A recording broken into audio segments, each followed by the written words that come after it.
Need to process a return? From the main dashboard, just tap New Order to get started.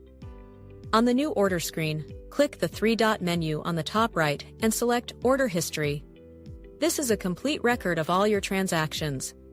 In the Actions column, you'll find several options.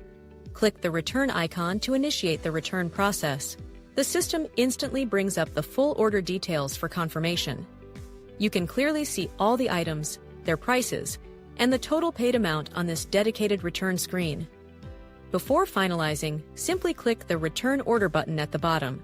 To keep your records accurate, select a reason for the return from the drop-down menu. You can choose to return and print a receipt, or just complete the return.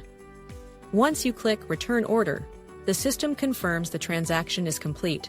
To verify the return, head back to the three-dot menu and choose Sales Return. You can search by order number here, ensuring your financial records are always accurate and easy to track. And that's it! Your dashboard automatically updates. Managing returns is simple and fast.